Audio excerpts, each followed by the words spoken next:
Vivencias.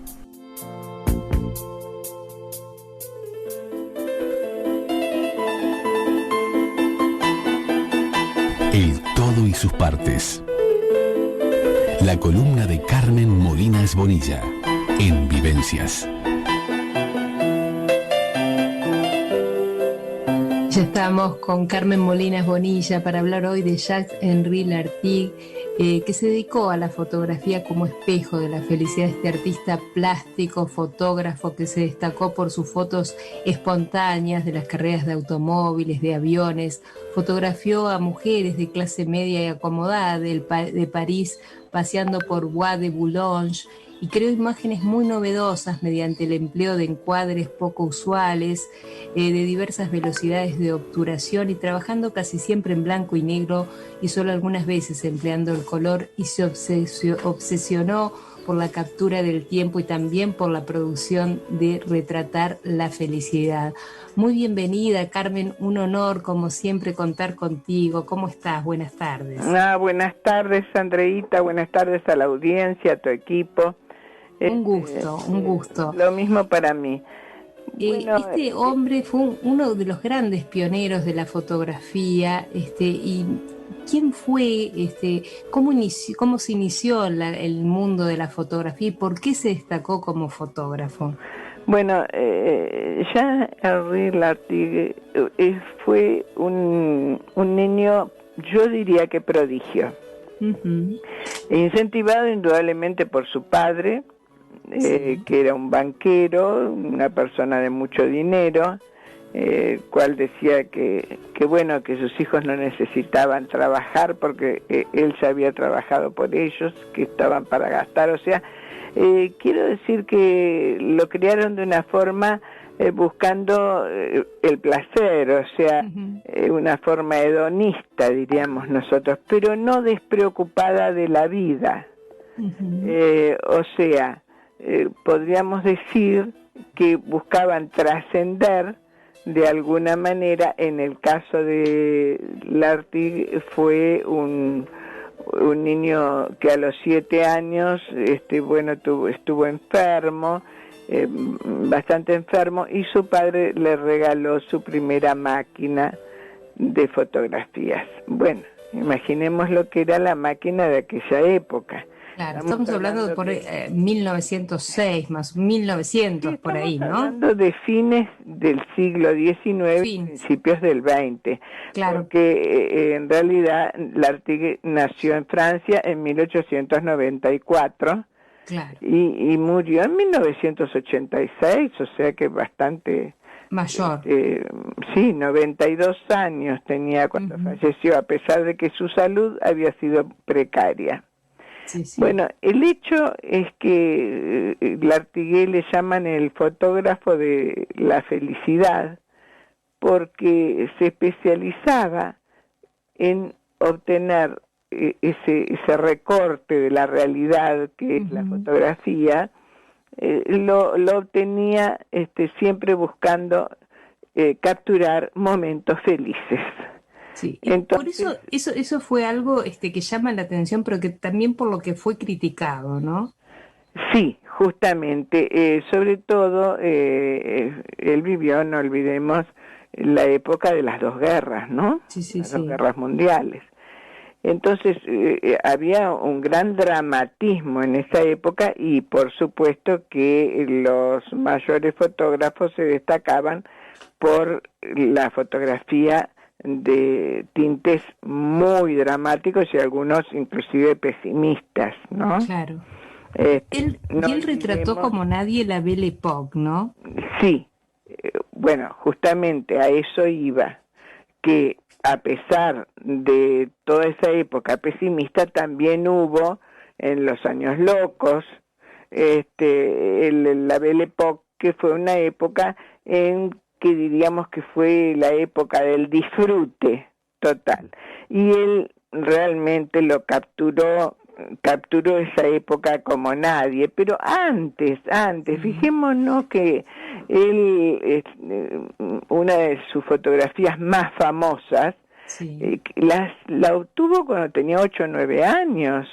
Mira. que se llama Mi prima Billonad, que es una chica que está saltando unas escaleras. Sí. Y entonces, pero no está saltando como que se va a caer, como que se va a desplomar, sino como que es un salto hecho a propósito porque su rostro es alegre. Entonces uno se puede preguntar qué ocurrió antes, saltó, tropezó, estaba haciendo payasadas, no sé cuál sería el desenlace, pero el hecho es que la fotografía nos brinda un momento de felicidad. Lo mismo sucede con fotografías que ha sacado, a pesar de que sacó en su mayoría a mujeres, pero ha sacado también fotografías de niños en la playa, saltando alegremente o entrando en las olas, todos momentos que nos dan una sensación de optimismo y no de pesimismo. Y era una manera también de luchar contra ese pesimismo y con esa con ese dramatismo que también se vivió en una época muy dura como fue la época de las 2 guerras mundiales, ¿no?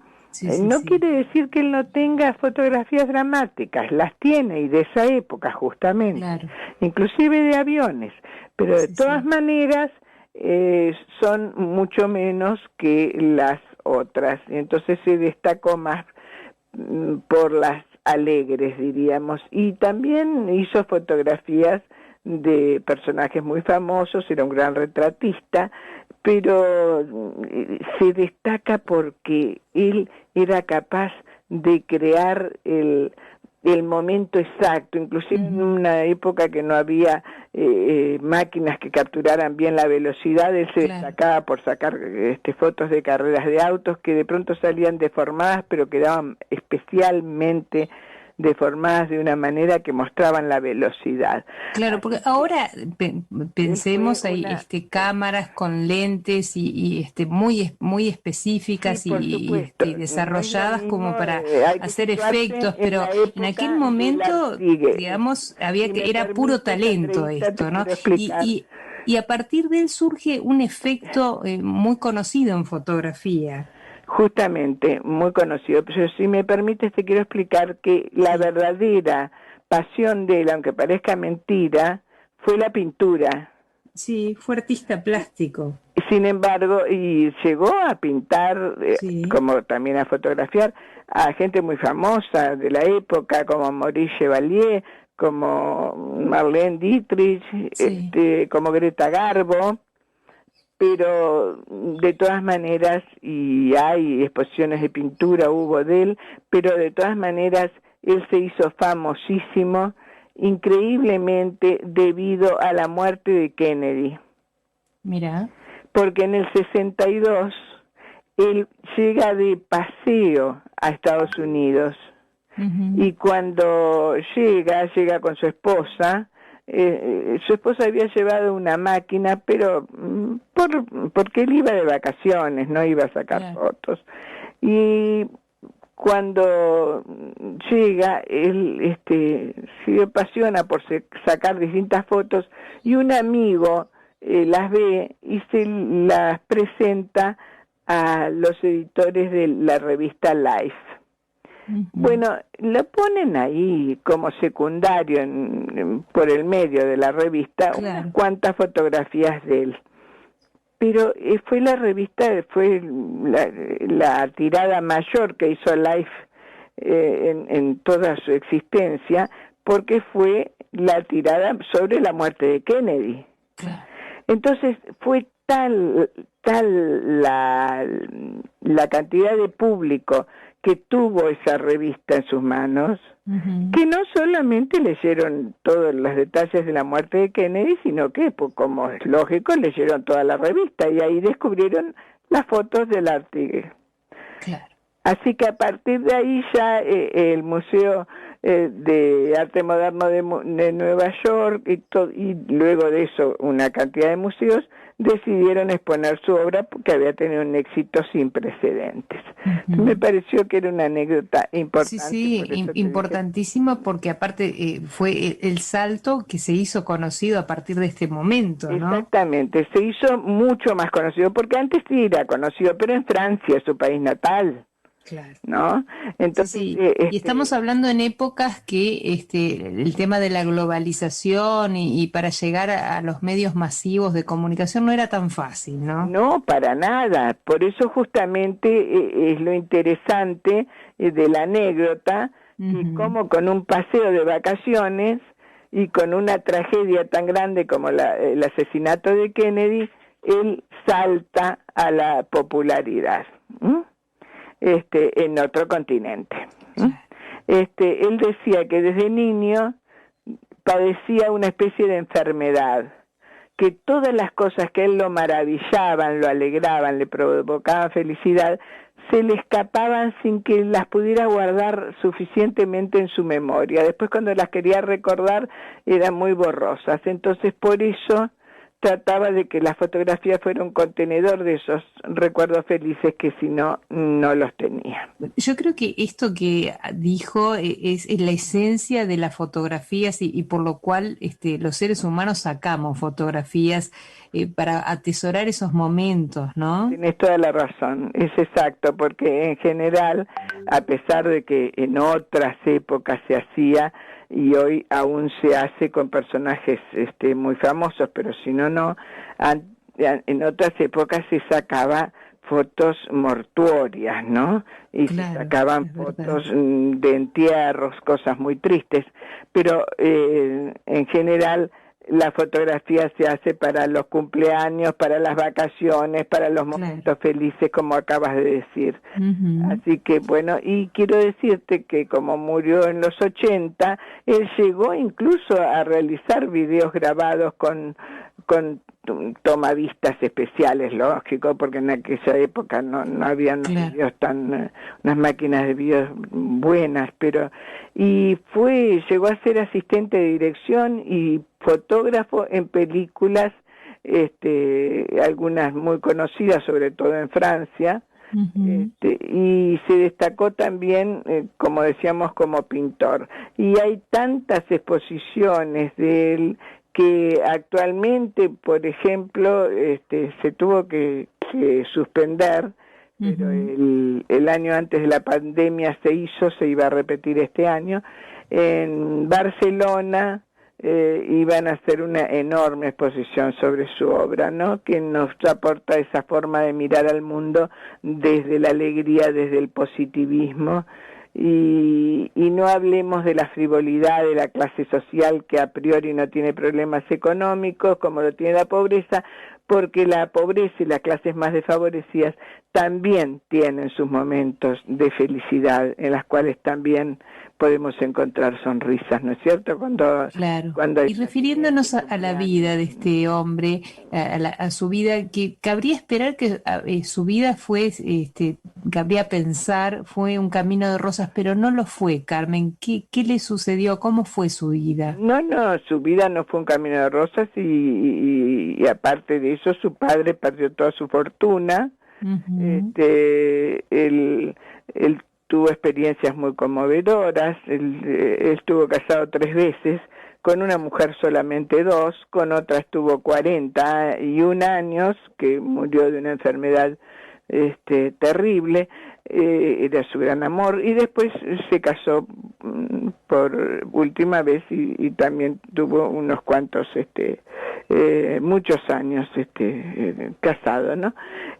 Pero la cuestión es que él tuvo que trabajar en lo que podía y vender sus fotos, que felizmente lograba venderlas, claro. Pero tampoco era una cosa que le diera para vivir con esa tranquilidad que había vivido, con la que se había criado, ¿no? Claro, Hay muchas biografías ahora de Artigue, porque justamente no es porque esté de moda, sino porque nos da esa mirada que de pronto necesitamos todos para darnos un poco un enfoque de la vida con optimismo, ¿no? Y algo que nos quedó pendiente, que me gustaría que nos cuentes, ¿qué fue lo que se conoce con como el efecto Lartigue? No te entiendo, ¿qué me decís? Nos quedó pendiente explicar qué es ese famoso el efecto Lartigue. Sí, de ese hablé sin decir que era el efecto Lartigue, sí. Que era el captar esa velocidad. Claro. Y la deformidad, que las ruedas, por ejemplo, quedaban ovaladas en lugar de redondas, le da justamente ese toque de velocidad y de arte, ¿no? Sí, sí. Y bueno, y el efecto Lartigue también está en lo de la belleza y la alegría. A partir de esto, este efecto en fotografía se conoce este efecto de deformación y un efecto también, digamos, como de dejar congelada atrás la imagen y borrosa, ¿no? Sí, bueno, justamente eso pasa por la velocidad y porque no había, que eso lo dijimos al principio, no había las máquinas que hay ahora que captan de otra manera. Pero el efecto ese borroso y ese efecto deformante es lo que le da el toque artístico justamente. Conviene recordar que Cartier-Bresson, por ejemplo, que es un gran fotógrafo, que también es del mismo origen y que es muy famoso, años después utilizaría la sofisticada y ligera máquina Leica, mientras que el pobre Lartigue cargaba con un artefacto muy voluminoso y su tecnología era muy primitiva, o sea que lo convierte justamente en un artista, yo diría personalmente un artista mayor, a pesar que Cartier-Bresson es algo extraordinario y ya vamos a hablar en la próxima sobre. Claro que sí. Carmencita, estamos en el último minuto, me gustaría dejarte a ti para que cierres esta columna. Simplemente que me parece que en un momento en el que estamos viviendo, en un momento que es más que serio, en un momento de tristeza, un momento tremendo, como el de la pandemia, tal vez nos convendría mirar un poco las fotos del Lartigue y enfrentar la vida con esa mirada optimista. Y de pronto les aconsejo entrar en la Fundación Lartigue, que está en internet, está la Asociación de Amigos de Jacques-Henri Lartigue también, que se creó en el 79, ahí hay una amplia documentación sobre su trabajo y realmente nos da una inyección de frescura y de alegría, que es lo que necesitamos tal vez en esta época. Bueno, muchísimas gracias, Carmencita, como todos los miércoles, un placer escucharte. Nos encontramos el próximo miércoles aquí en Vivencias. Para hablar de Cartier-Bresson. Muchas gracias. Hacemos una breve pausa y luego de la pausa continuamos aquí en Vivencias por Radio Nacional. Vivencias.